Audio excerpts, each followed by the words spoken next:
Good evening, Libertarians and friends around the country. My name is Dan Fishman. I am the Executive Director of the Libertarian Party, and it is my pleasure to bring to you tonight our presidential ticket. We'll talk a little bit about how we got there. I first met both of these people in South Carolina, November 2nd of last year, and they both covered a lot of miles to get here. They put in the work, which is something that always happens in a libertarian campaign. It distinguishes us from the old parties where people are anointed. And you saw that happen in the Democrats this cycle, right? Joe Biden was the anointed one. When it looked like there might be some competition, everybody got together to make sure that Joe Biden was going to get the nomination. He was handed it. And Donald Trump, a man who's been handed everything. He talks about being self-made, except for the fact that, of course, his father endowed him with many millions of dollars when he started off. Our two candidates earned this nomination. They campaigned, they worked hard, and now they are the presidential and vice presidential nominee of the Libertarian Party. And to that extent, this show is about them. So let me first introduce our presidential candidate, Joe Jorgensen. Joe, thanks so much for being on LPTV. Glad to be here, thanks. And then our vice presidential candidate, Spike Cohen. Spike, thanks so much for being here. Hey, Dan, thank you so much for having us. Well, I'm really pleased to have you guys. And one of the first things I want to do is introduce you guys to the rest of the country. So, Joe, can you tell us a little bit about yourself, how you came to be here, how you came to be the Libertarian presidential candidate? Well, I'm a longtime libertarian activist. I first heard Honey Lanham on the radio in 1979, and my first reaction was, wow, somebody else believes what I believe. So I never had to be convinced or sold on the ideas of the Libertarian Party. I already thought those, and I was just shocked that somebody else out there agreed with me. So I went to the next county meeting that they had, and the rest is history. I've been a county chair, a state vice chair. I've collected signatures. I've been at fair booths. I've pretty much run the gamut as far as libertarian activism goes. But you also distinguish yourself in that you've had a very successful professional career. Can you talk about that a little bit? Currently, I am a senior lecturer at Clemson University. I received my PhD in industrial organizational psychology. I also have an MBA from SMU and a BS from Baylor. My first job out of college after my MBA was to work for IBM. I was a marketing representative for General Systems divisions. I hate to even say this, but this was before the personal computer was even invented, although it wasn't too much longer after I worked for IBM that they invented the personal computer.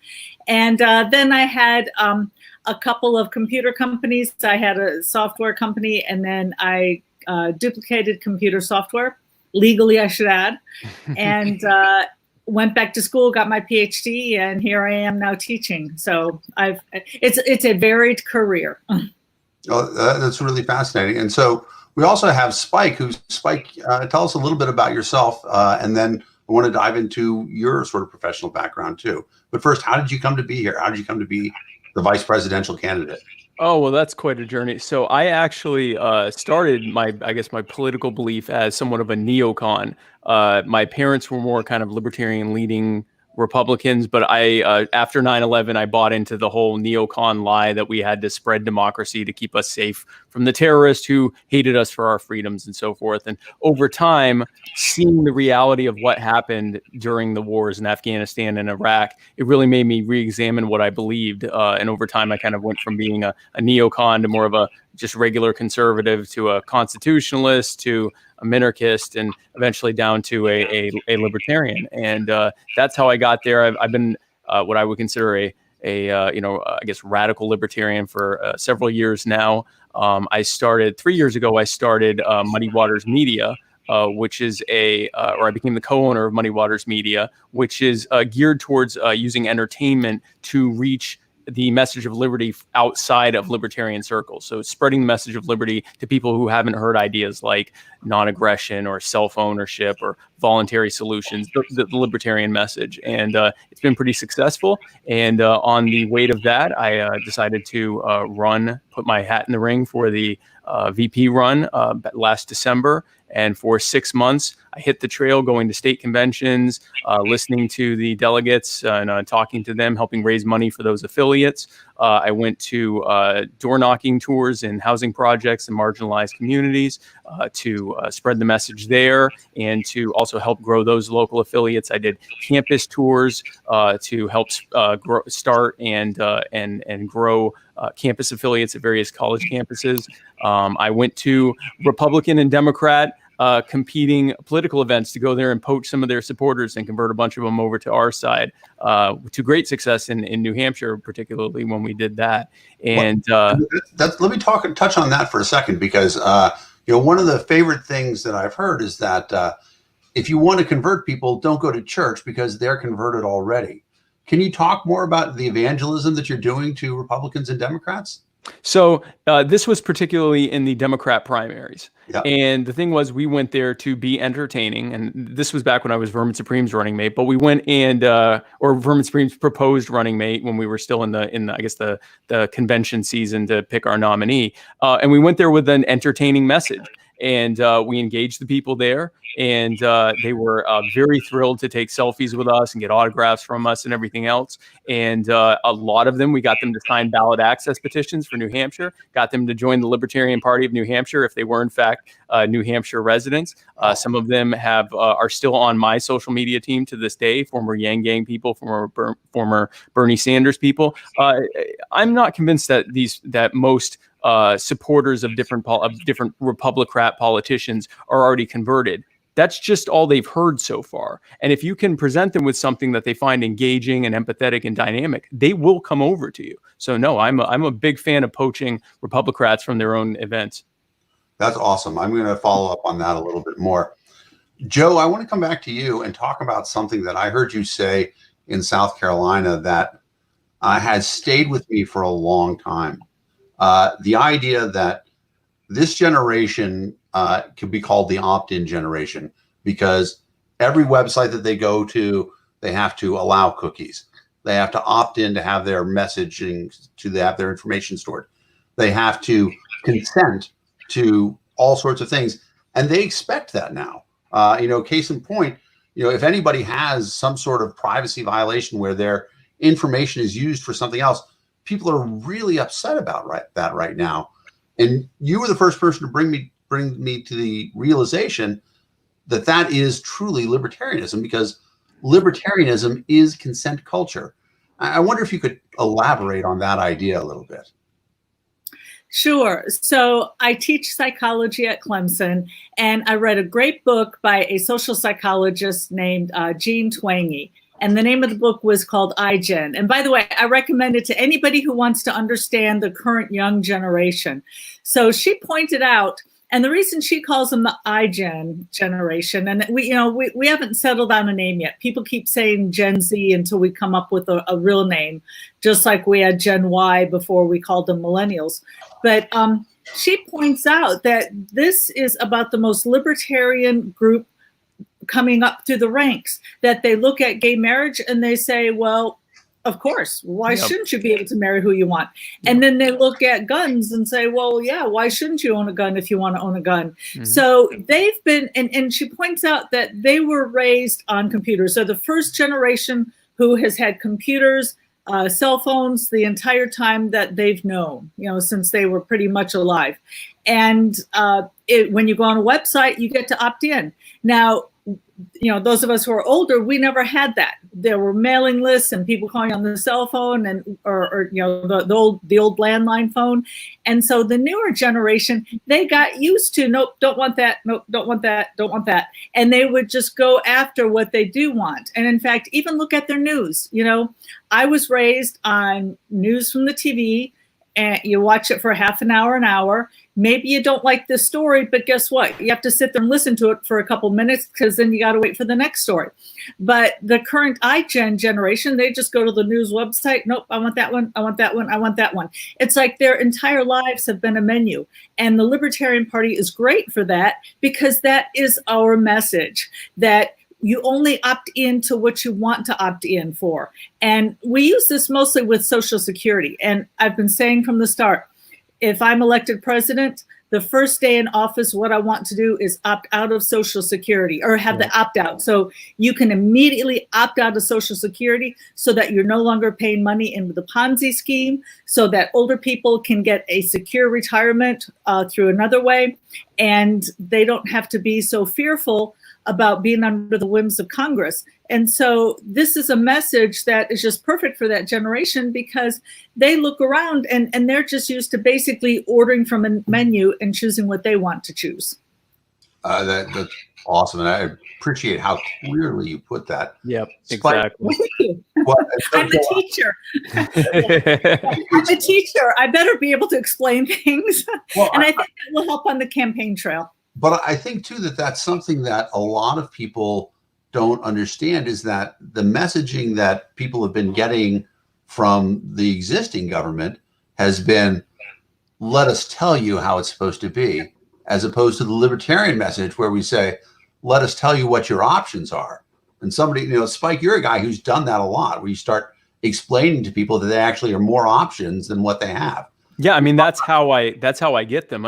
The biggest challenge with the youth, because like you and Joe already said, they are naturally young people, and I would say young people, I include myself, even though I'm 37 now, I don't feel young anymore, but I guess my age and younger are kind of naturally anti-authoritarian. Like you said, everything is opt-in. Everything is whether you choose or not. You have so many different choices to choose from. They tend to be very anti-authoritarian in how they approach things. The challenge with younger people is that because this system has completely left most of them behind, especially those that are going through the college system and everything else, they are very prone and very receptive to things like, for example, free college or Medicare for all, these so-called, free programs, because it sounds good to them. It sounds like, well, because the system has left me behind in a way that it didn't leave my parents or grandparents behind, they're going to be taxed basically to give me the things that I should have had. And what's great is that because they already have that natural, decentralized,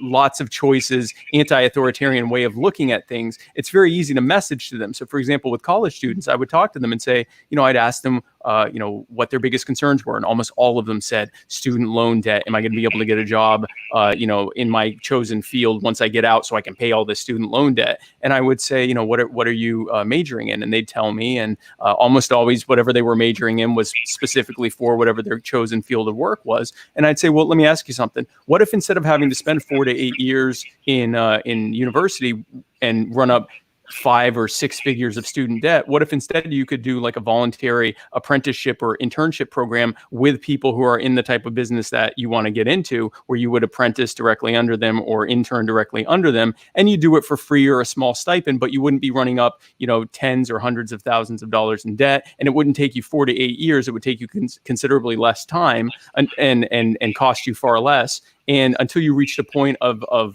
mastery within that chosen field of work, where the consensus within that profession was that you had met that level of mastery where you can now do it professionally, either yourself or under someone else. And they all said, that's a great idea, but I can't do that. And I'd say, but why? And they'd say, well, because I have to go to college. And I'd say, but why? And they say, because I have to get a degree. And I'd say, but why? And that's when they got it. Because of bad, arbitrary, centrally planned decisions that were made on their behalf by government, that in order to do the type of work they wanted to do, they had to go through a certain amount of schooling to get a certain type of degree to be able to get a certain type of license. And once you speak to them that way, now all of a sudden they don't want free college. They want the government to stop telling them how to get into their chosen field of study or chosen field of work. That's a really great thing about it. And one of the things you talked about is how persuasive it can be when people say, oh, we're going to give you free college.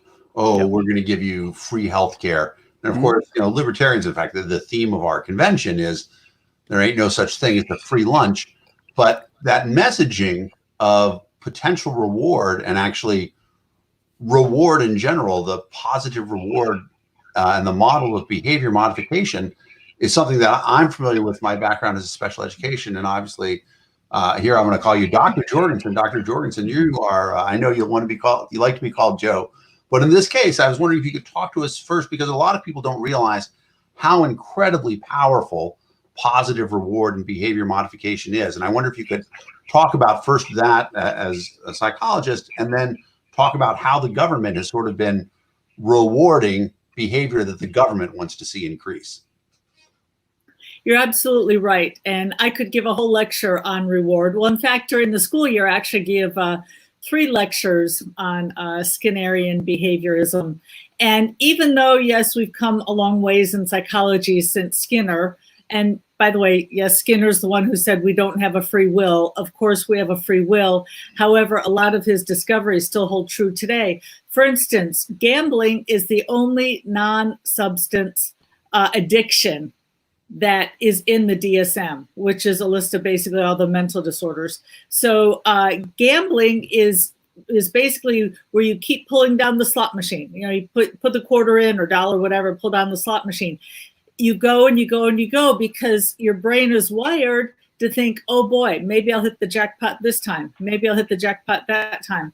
So we are, you know, our bodies were really made for reward, eating, sex, breathing, everything we do. So when we look at the government, what they have done is they have set up artificial rules.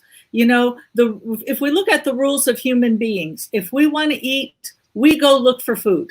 If we have children, you know, we take care of them, whatever. But we are rewarded for basically living and living our lives, like, you know, the 3 little piggies. If you don't work to build a house, then you're out in the cold, or you're out there in the rain. If you don't work to put away food, whatever. So what the government does is the government comes in and says, well, tell you what, if you don't want to work, we will give you money. And notice I said want, because originally there weren't a lot of the rules that we have now. And one of the saddest interviews I saw, and I believe this was in a Wall Street Journal article, in which a reporter interviewed this high school girl, and she was like maybe 15, and she was not using birth control. And the reporter said, well, what are you going to do if you get pregnant? And she said, oh, no problem. I'll just get AFDC, which was Aid for Families with Dependent Children, which was before we went into TANF. And here's what's sad about that is when AFDC was first brought about, it was meant for widows and orphans.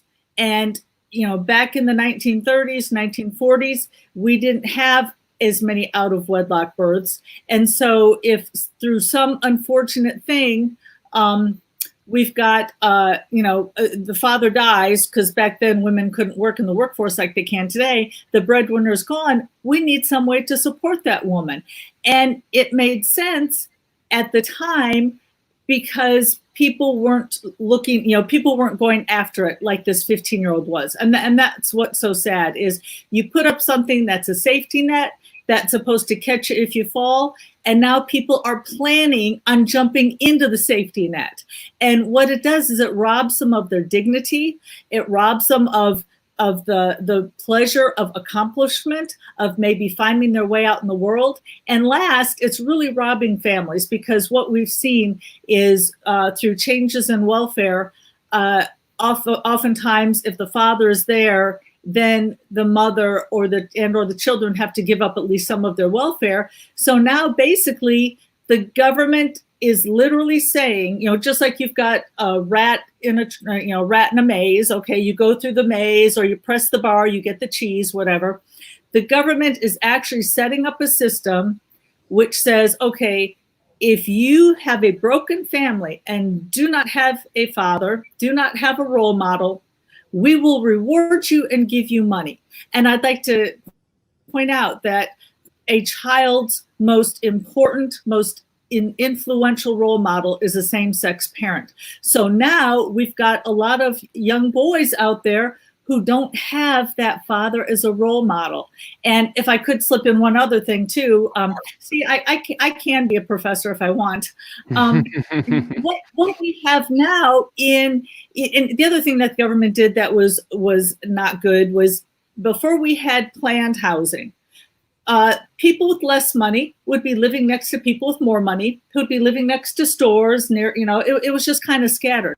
And then the government comes in and says, okay, we're going to put poor people housing here. We're going to round them all up and put them in one place. So now they're all together. They're not living amongst the community where people can help them, Exactly.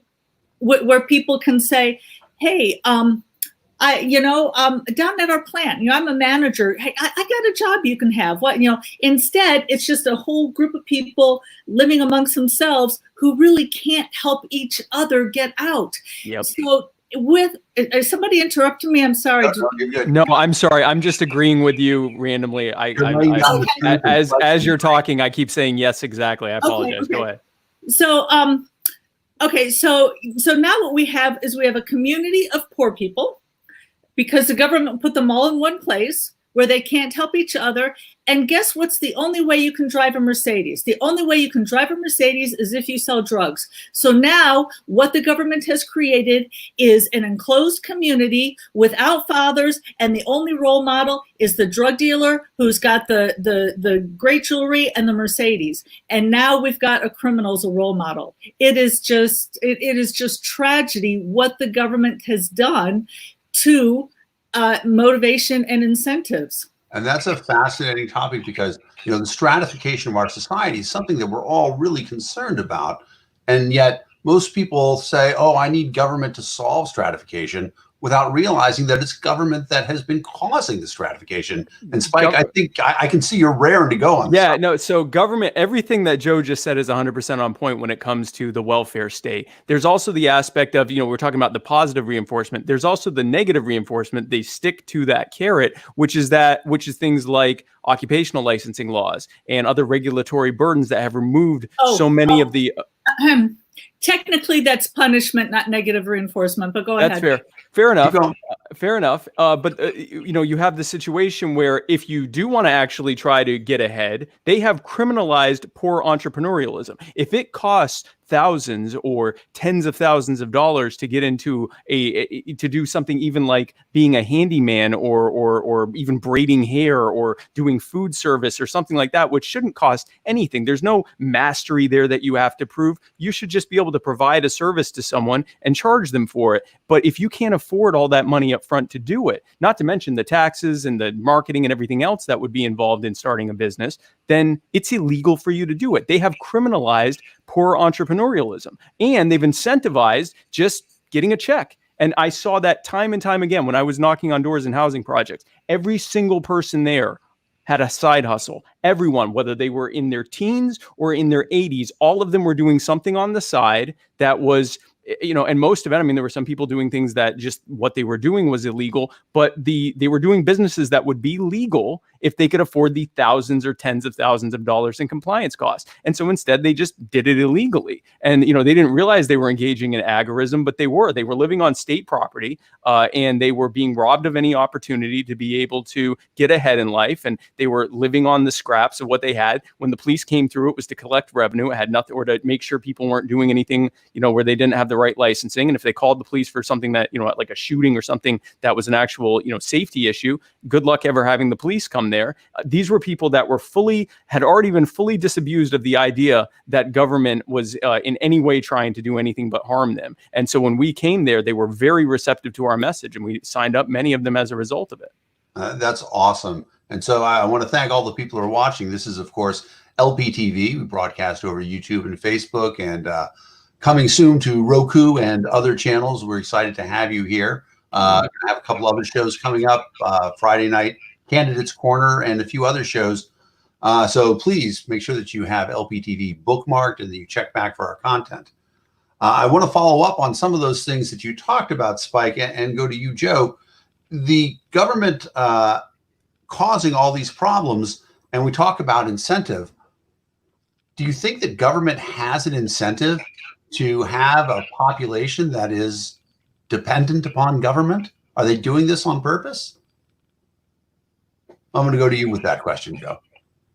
Well, it's hard to, I would say definitely, because, again, I'm not a mind reader, but the only way that they can get power is by having people dependent on them, where they get to say, okay, go back to one of my favorite examples is even like Elizabeth Dole, who basically told the states, tell you what, I'll give you your highway money if you raise your drinking age to 21. So we give money to the federal government, and then the federal government decides, okay, I'm going to give it to either these specific individuals for doing whatever, or these specific states for doing whatever. So not only are they controlling us individually by shaping our behavior, but by doing it, but by going to the states as well, and rewarding certain states over others. That's a great example of a lot of sort of the government, and sometimes, I think that they do it with good intentions. Like the Cash for Clunkers program, sort of the idea was, oh, we're going to suddenly create a world where there aren't going to be gas guzzling cars. But of course, what actually happened? Do you guys know this story? Spike? Oh yeah. The cafe rules, exactly. What they said was cars have to have a certain mileage, miles per gallon, and so, but they only had the cars, not the trucks. And so all the moms were like, okay, well, instead of getting a station wagon, we'll get an SUV. SUV, yeah. And of course, SUVs have much lower mileage than the station wagons do. So, and also you look at, just the fact that in order to get that mileage, they had to make the metal a lot thinner. And so then cars became less safe, people, higher fatality rates, and just on down the line. So it's one example, like I said, of when government, the people they try to help, they end up hurting. And Spike, you want to follow up on that a little bit? Yeah, I mean, this is the reality of what happens with bad central planning. And this is why we're libertarians. This speaks to the core of why we're libertarians, because when I speak to people about libertarianism, I try to keep it as simple as possible. We as libertarians believe that you own yourself, your life, your body, your labor, and the product of your labor, which is your property, and that no one should be able to take those things from you, and that no, you shouldn't be able to take from anyone else. If you own this thing, it is exclusive to you to enjoy and to give and lend out as only you see fit. Now, not only is that a moral thing that we shouldn't aggress against each other, because if I own this thing and you shouldn't be able to take from me, it also doesn't work if you allow people to take from each other. So if I can simply take from either one of you whenever I see fit, I'm not going to be a good steward of what I have, because I can simply take as much as I need whenever I want to. And you both, of course, aren't going to be the best stewards of what you have, because I could take it from you at any moment. And what is the bad central planning of big government but a system whereby a single entity presumes the authority to take from us as it sees fit? And so when any of these situations, cash for clunkers, the welfare state, immigration laws, the war on drugs, the war on sex work, all of these things boil down to an entity who has presumed the authority to take from us our rights, our bodies, our lives, everything else, our property, whenever it sees fit. And in that kind of a situation, you cannot expect to get good outcomes, especially compared to, the spontaneous nature of human action in a free market. You'll never get the same kind of good outcomes from that.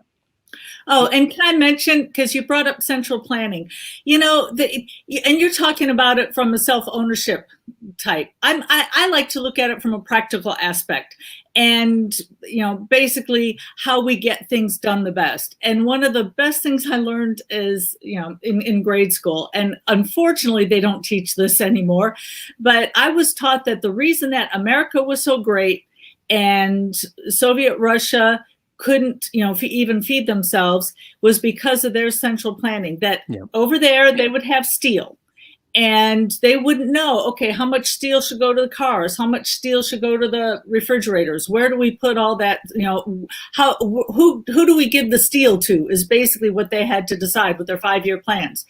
In the United States, what we have are prices. Exactly. So where does the steel go? Well, whoever's going to pay the most. So if the refrigerator manufacturers are going to pay the most, they'll get the steel. If the car manufacturers are, and basically it's a way to vote. I love Milton Friedman. I love his ideas of voting with your feet, voting with your dollars, that you get to decide where the resources go, because individuals, you can look at it as an information system.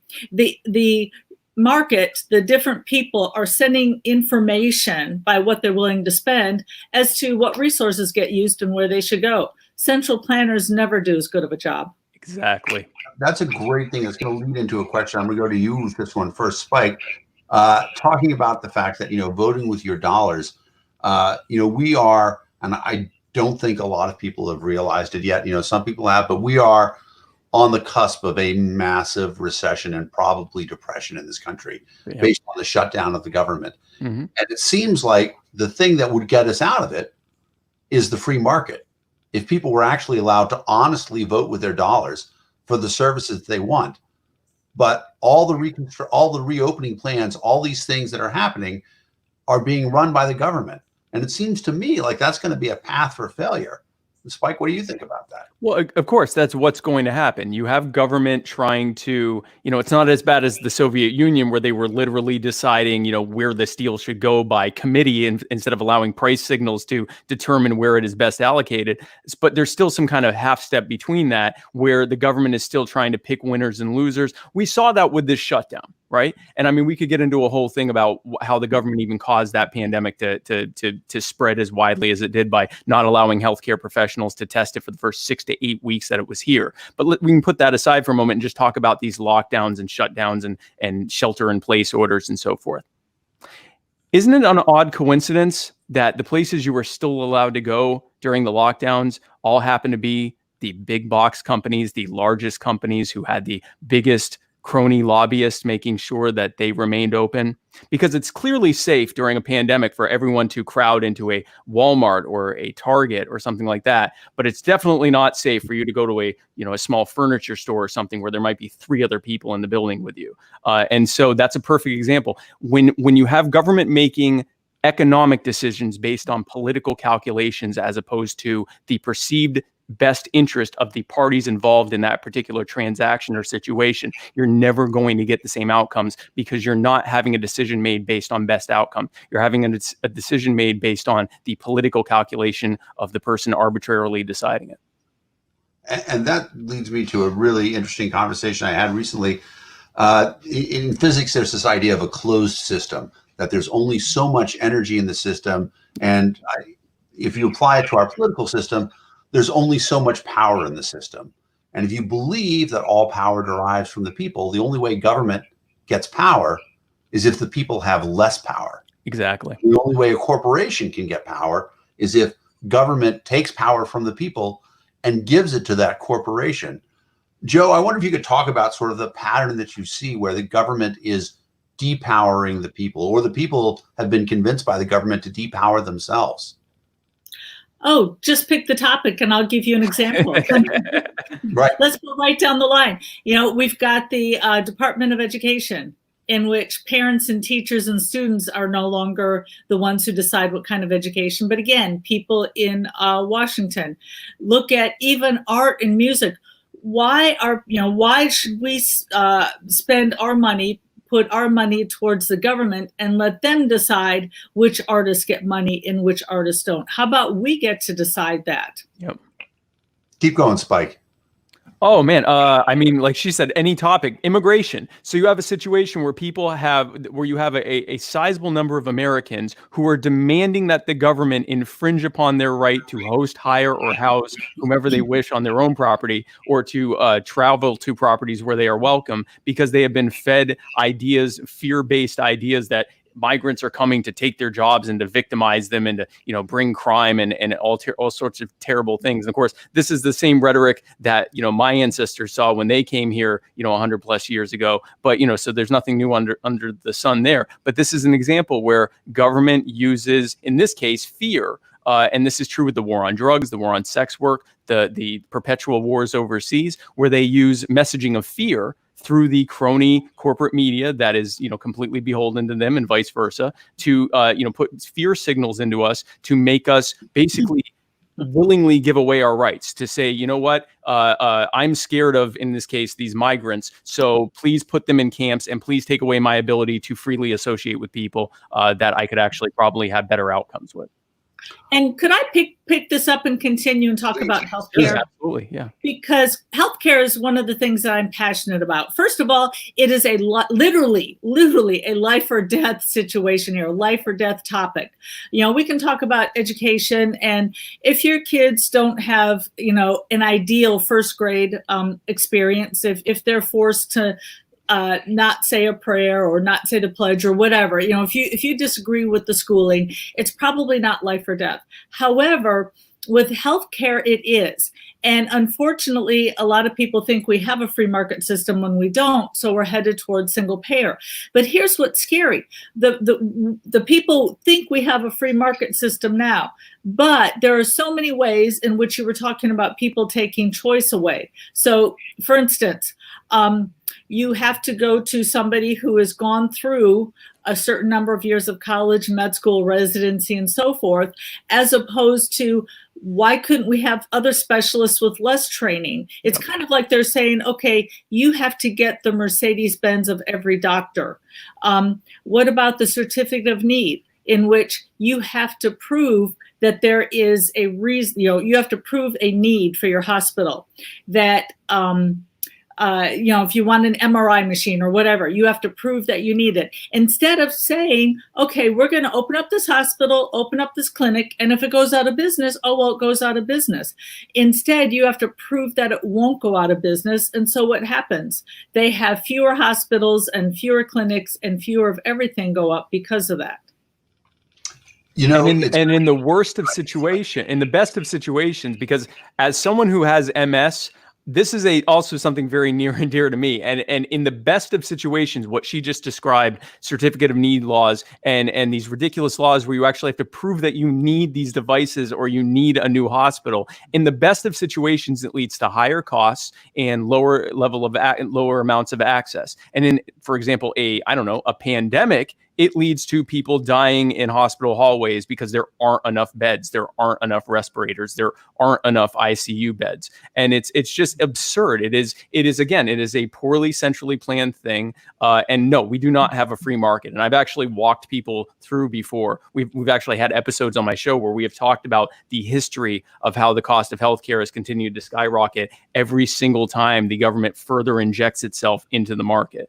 And it's a very sad thing that both Republicans and Democrats in their endless left-right rope-a-dope are constantly pushing our system as free market capitalism, which it is not, and constantly pushing our healthcare system as free market healthcare, which it is not, clearly is not.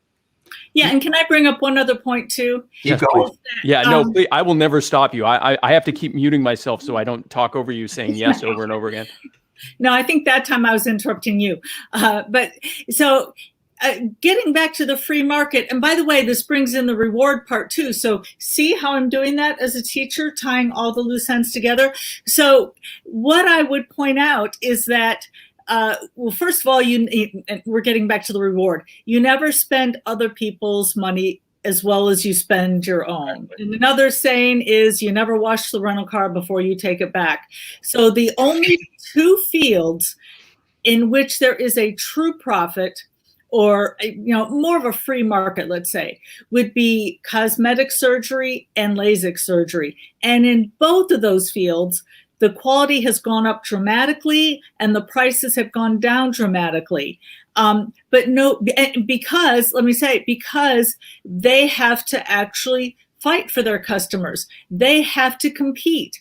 And last March, I was in a third-party debate in which there were a couple of socialists in the debate, and one of the socialists was saying, "Oh, we got to get rid of the system where doctors just go after profit." And when it was my turn, I was like, "You better hope you have a system in which doctors go after profit, as they do with cosmetic surgery and LASIK surgery, because then you're the customer, and then they have to compete for you. They don't just put out whatever they want because the insurance is going to pay for it and you don't care. They have to actively work to get you to buy their product." And that is a fascinating point. And, you both sort of touched on the issue of fear as something that, sort of the government and all the other systems are pushing out. And, being a New England guy, I have some Norman Rockwell prints around the house. And one of the ones that speaks to me a lot is the four freedoms. And one of the things that's in there is he talks about the fact that everybody desires to have a life that is free from fear. And yet we see government selling fear right now. In fact, it's been said that a while ago, the two political parties realized that rather than running a new positive campaign about each candidate when they have new candidates come out, they could run the same fearful campaign about the other side and make people more afraid. And when you hear people talk about voting for Joe Biden right now, they're not saying vote for Joe Biden because he's a great candidate. Exactly. They're saying vote for Joe Biden because if you don't, you have to be afraid of Donald Trump. And vice versa. They're saying vote for Donald Trump or you're going to get Joe Biden. They are literally, it is a hostage taker. It is two hostage takers who are both in on it, who are, holding each other hostage, each other's side hostage and saying, if you don't vote for me, you're going to get that guy. And this guy says, if you don't vote for me, you're going to get that guy. It's a total scam. And so then you guys are bringing this refreshing message. So Joe, I wonder if you could talk about why people don't have to be afraid of freedom. Because freedom allows you to live the life you want. And can I first mention when you said they do that, how the Democrats and Republicans are basically putting a fear message out there? I also had that in one of my debate openings. So with freedom, you have the freedom to make your own choices instead of having people make choices for you. Now, I have to admit, a lot of people might be a little concerned because there are some people who are very indecisive, who really don't want to go out and make a stand. But here's what they don't realize is that there will be other people out there making the stand for them. So for instance, if you don't know which TV to buy or which doctor to choose who's not licensed, you can go to something like a Consumer Reports or some other pro-consumer advocacy, and they can help you guide their choices. The thing is that when it's up to government to guide our choices, government guides our choices with dollars from lobbyists, special interests, and they basically direct everybody to the people who are supporting them, not necessarily the best. Whereas with the free market, we can see, basically it's like, let's bring in the younger generation and the iGen generation with their opt-in. They've been able to, anytime they go to buy anything, they get to see how many stars it has, right? Yeah. So here's the thing. If you've got, let's say, the government who has a health department and they're going to go out and rate restaurants. Okay, what happens if you don't do a good job, if you're a government employee, and I'm not saying that government employees, hate, go out and try to do poorly at their jobs. I'm not saying that at all. But let's say that you're not a very good rater and you go out to the restaurants and there's rats running around and you still give them a B rating, right? Okay, what's going to happen? Is the government going to go out of business? No. What will they do? They'll just raise taxes and they'll maybe take this guy and put him somewhere else. Now, let's say you're the Mobile Restaurant Guide or one of these other places that gives out ratings. What happens if you tell people, yeah, great restaurant and it sucks, or don't eat here and it's really good? If you keep giving out bad advice, you're going to go out of business, as well you should, because people are going to catch on. And the problem that, the thing is when it's the free market, there is always accountability. And I guess that's my long way of getting to your answer, Dan. I think the biggest reason, I knew I'd find an answer sooner or later. Dan, I think that the biggest reason that people should embrace freedom instead of being afraid of it is because people will be held accountable. Wherever you spend your dollars, whatever you buy, people will be held accountable. If they don't do a good job, then they will go out of business. And let me, one final point here, which this is my favorite one for charity. I've been using it since I ran for U.S. Congress, but I think it's great. Back in the early 90s, the United Way president spent something like $400,000 on artwork. And the donors were outraged. They were saying, that's not where we want our money to go. We want to help poor people. We don't want you spending money on artwork. And by the way, $400,000 then would be like almost $1 million now. Right. So what happened was the donors started cutting back. they stopped donating money to the United Way because they didn't want their money to go to artwork. And United Way had to work hard. They had to work to prove their money was going where it should go. And then donations went back up. So what happens when you give money to the federal government and they give money and they don't do a good job getting money to the poor people? What happens if, they start buying fancy artwork? Well, they just raise taxes. Exactly. There is nobody that's held accountable. That's awesome. And so, Spike, I can tell you want to follow up on that. I just want to make sure that can you also touch on the idea of how, to some extent, the government is selling fear as a way to maintain us believing in the fiction of government? Well, that's how they do it. You have to be afraid to believe that a central monopoly is the best way to get outcomes, especially a violent monopoly that is financed with your own stolen money and is enforced with threats of kidnapping and murder. So obviously you need to have fear involved in that for people to not step back and realize, wait, this is not a good way of getting outcomes. So by the way, several comments back, someone said something about the profit motive being good versus political motive. Political motive is just profit motive, but it's a profit motive that is derived from aggressing upon and harming others. So it is definitely, a good, good faith, non-aggressive profit motive where people have to mutually benefit, where both sides feel as though they've mutually benefited, is far preferable than anything that is going to come from government. So, you're talking about, with fear, they have to use fear, because if people aren't operating in fear, and it's easier to guide people with fear. If someone's scared, you can guide them around more easily. And you can get them into more irrational situations that they never would have done otherwise. And that's why we are constantly being told on the 7 o'clock and 11 o'clock news, we're constantly being told the next thing that's going to kill all of us if we don't do exactly what the government says. And the message is very implicit there, or very explicit, actually. Everything will be fine. Just listen to what we have to say. We're in control. And if you do what we say, then everything will turn out okay. And of course, we innately know that not to be true. We are living in a dystopia right now that is happening as a result of a pandemic that they explicitly stopped healthcare professionals from being able to contain. Government not only doesn't protect you, government actually makes you less protected. Government actually stops you from protecting yourself. We were talking about poverty before. It is illegal in so many cities and counties and states to feed homeless people without paying for a license to do so. And if you go and try to feed them, they will actually come and seize your food and pour bleach in it to make sure no one eats it. Government is not here to protect you or to make you safe or to keep you, fed or to keep you out of poverty. It is to put you in those situations and to make them worse. That is one of my favorite stories, when Michael Bloomberg declared that restaurants could no longer give their food at the end of the day. Yep. Homeless shelters, and they said same here in Myrtle Beach. Same thing here. And so this and the argument that Bloomberg gave was that, well, nobody's inspected this food to make sure that it's safe to go to the homeless shelter.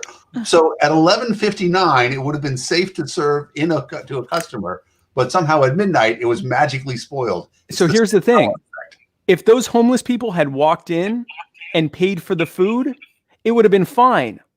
Yep. They are criminalizing not having enough money to buy food. That same exact food would be perfectly acceptable for government for you to give out as long as they pay you for it. But the very second you're giving it to them, now it's a problem. And so that's a fascinating thing too, because of course, if you talk about competition and the free market, when private charities start competing with the government and perhaps show themselves to be more effective than the government, what happens, right? Joe, is that something that really is government doesn't want to see that kind of competition? Oh, of course. And somebody years ago came up with a great story. They said, imagine you got an inheritance. Let's say you just inherited $100,000. You're well off. You've got a home. You don't really need any of the money. So you say, you know what? I want to give this money to somebody who needs it. So how do I best find somebody who's going to help me get this money from me to the people who truly need it? So $100,000. Do you maybe donate it to your church? Ask them who they're helping out. Do you maybe give it to a private foundation, maybe somebody like United Way, or maybe somebody like Bill and Melinda Gates or Oprah Winfrey? Or do you take that $100,000 and say, here, federal government, I'll give it to you. You can spend it. I mean, people just laugh at that because it's absurd. Of course, you would never willingly take your inheritance and give it to the federal government and say, here, you spend it. I'm sure you'll help the people in need. You would much rather give. Hey, I'm an Apple person. Even I would much rather give my money to Bill Gates than I would to the government. Yep, absolutely. And that's a great example too, because, you know, if you think about when people want to do well, when they want to help other people, they don't give money to the government, right? They give money to the actions, to the people, to the actors that they see who are making a difference in their areas. And usually it's local people who are having the most impact all the time. The fact that you see governments that are city and state and regional governments that are effectively banning charity and mutual aid tells you all you need to know about whether or not government is here to help the poor. I think that that's hitting the nail on the head. So we got about 10 minutes left in the show, and I want to start wrapping things up a little bit and talk about the campaign going forward. I think one of the really exciting things, and you guys have seen the comments that have been scrolling past, is that we have a really dynamic team here going on, but you guys are campaigning in the era of COVID, right? It's going to be hard to do a lot of the physical appearances that we've done in the past. It's going to be hard to, it's getting on planes. There's not as many flights as there used to be.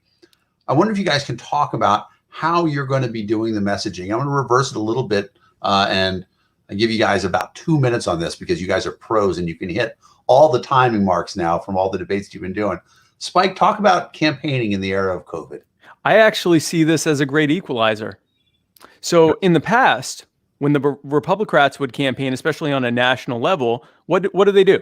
Joe Biden and Trump, and they go into these large stadiums and they put a bunch of paid AstroTurf people behind them. So there's dozens or hundreds of people behind them giving this sort of air of inevitability. That's what you see. You're looking and you see this politician and you see a bunch of people behind them. And the message is clear. All these people are behind that politician. Why aren't you? And then you see Trump and all the people are behind them. Why aren't you? And then, with third-party people who can't afford to hire, 1,000 people to stand behind us, now, we don't look as inevitable or as popular.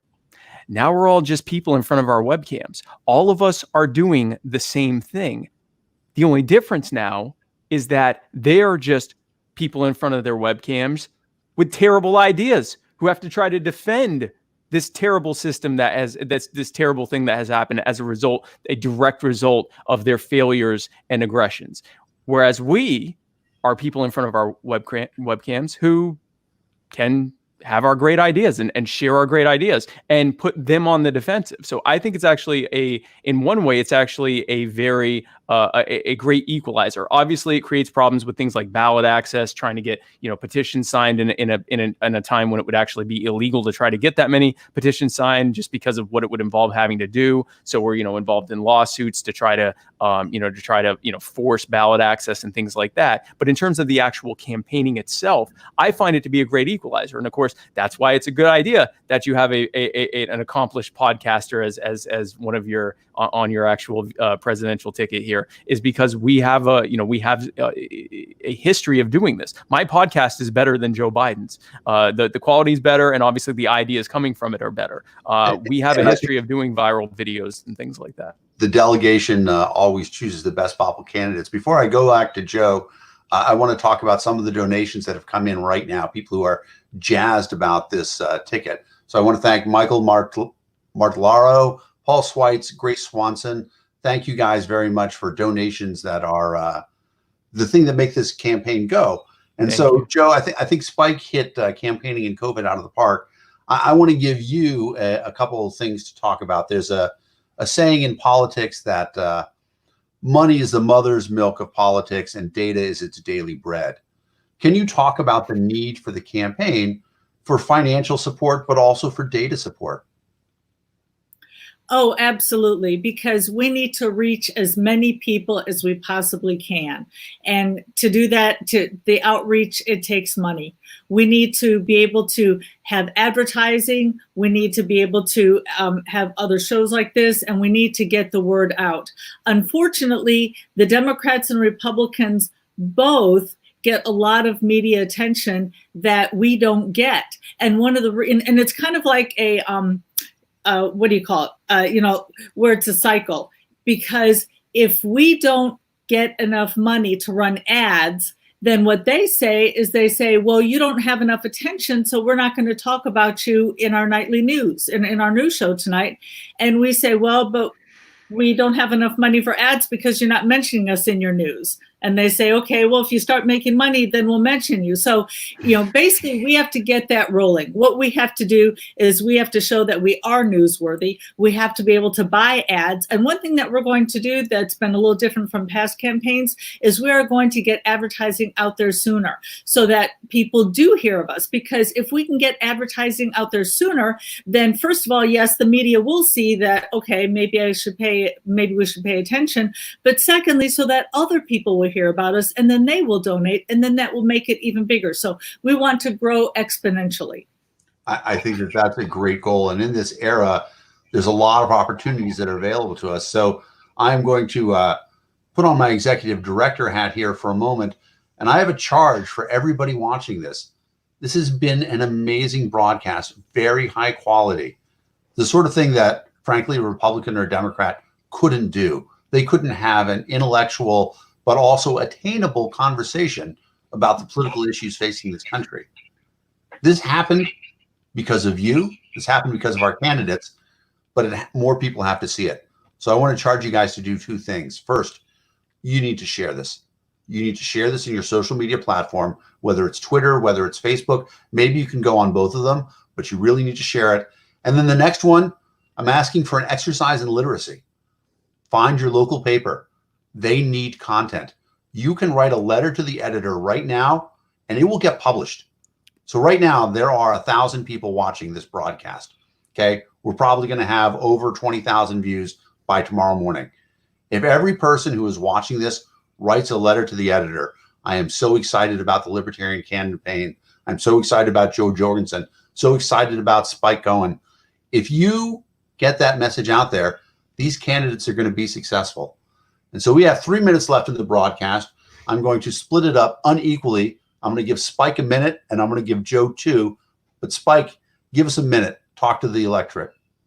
I just want to thank everyone for your support, and I want to thank my computer's telling me things. I want to thank everyone for your support. I want to thank you for supporting this ticket and for voting for this ticket. And Joe Jorgensen and I are going to spend the next 6 months spreading an empathetic, dynamic, and engaging message of maximizing human freedom in our time and eliminating and dismantling these systems that are causing bad, unequitable, and harmful and abusive outcomes, and replacing them with voluntary solutions that will be able to, free the markets and free the people so that we can all live better lives and see the direct benefits of that. And I hope that you join us in doing this. Share this, tell people about our campaign. If you can donate, do that. Be sure to share and everything else, and write letters to the editor and everything. Be as engaging as you can, and spread forth with goodwill and cheer an empathetic message of liberty in our time. Thank you. That's awesome. Joe, take us home. Okay, well, first of all, yes, I would like to thank the delegates and thank the Libertarian Party, because it has been less than a week. And so I really appreciate your support. And I will continue to work hard to continue to earn your support. I will pretend like every week I'm in another debate and I'm trying to win you over again. And I'm going to send the message of liberty out there. And Dan, you mentioned earlier about the coronavirus and campaigning. I would like to point out, I do think that my backdrop is a heck of a lot better than Joe Biden's backdrop.